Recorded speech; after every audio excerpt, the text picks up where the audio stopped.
So we're playing as this dude named Corvo, who's dating the Empress. Corvo had a daughter with the Empress named Emily. I play hide and go seek with her and easily beat the stupid child. By the way, there's also this deadly plague with a bunch of rats that bite and kill people. A bunch of assassins show up and kill Emily and kidnap the Empress, and I get blamed for what happened. Turns out the assassination was set up by Spymaster Hiram Burroughs and High Overseer Campbell. When I'm in my cell, a mysterious person gives me a key out of my cell and put a bomb in the safe in the interrogation room.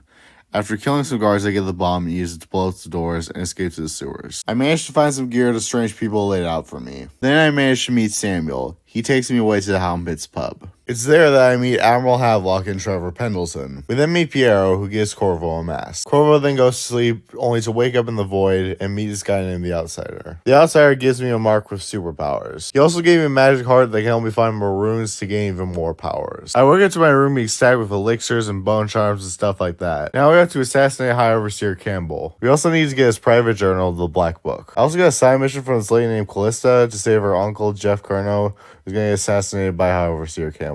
When I get into the mission, I meet a lady named Granny Rags, and I get a rune from her. After I help her deal with some thugs, she gives me another rune. And after I poison a whole gang of people, she gives me another rune.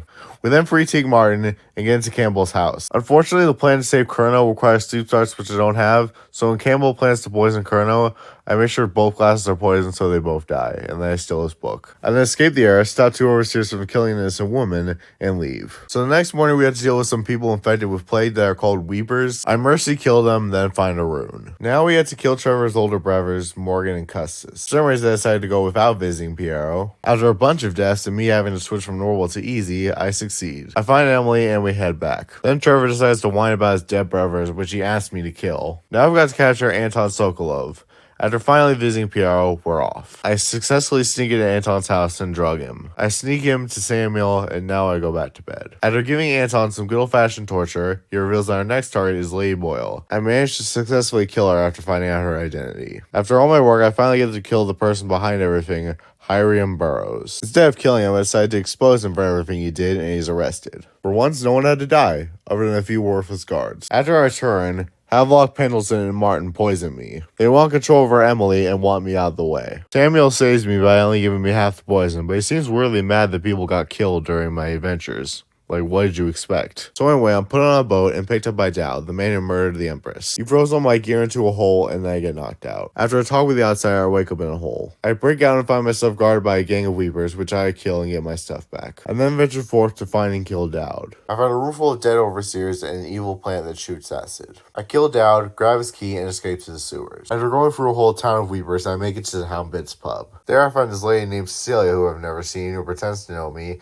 She says his people named Henry and Lydia were killed, and so is Callista. I make it to Piero's workshop where Piero and Anton were hiding. They built this machine called an arc pylon which can kill all the guards or render them unconscious. I decided to make our lives easier by killing them all. After I'm done, check Callista's course to find a way to call Samuel. I found out Havelock's got Emily on King Sparrow Island. I signal to Samuel to meet me at the docks. He reveals he has plague, and we're off. I bring it to the lighthouse to see Martin and Pendleton fighting. I snipe Martin with my crossbow and teleport to Pendleton. He's already bleeding out when I get to him, but after he dies, I feed his body to the rats. Then I rewire our pylon to get rid of all the guards and head up to the top of the lighthouse. Havelock tries to take Emily hostage, but I teleport over and shank him and save Emily. Now she and Corvo can have fun father-daughter bonding time, bringing the whole world to his knees. I was kind of nostalgic by going to this game because I played it when I was younger. Maybe I was just trash, but this game felt way too hard and I was playing it in easy mode. Then again, that also could have been because I couldn't see anything due to brightness levels. The chaos system could have been good if they didn't treat me like I was a monster for doing my job. Also, it feels like not much really happens, at least compared to the last game I played. If you haven't noticed, this video is about the same length as my normal videos despite being a full game. I think this is because while Detroit is the same length as this, about 12 hours, a lot more happens in those 12 hours that I could talk about. I was planning on playing the DLC and the sequel, but now I'm not so sure. That's it. Thanks for watching.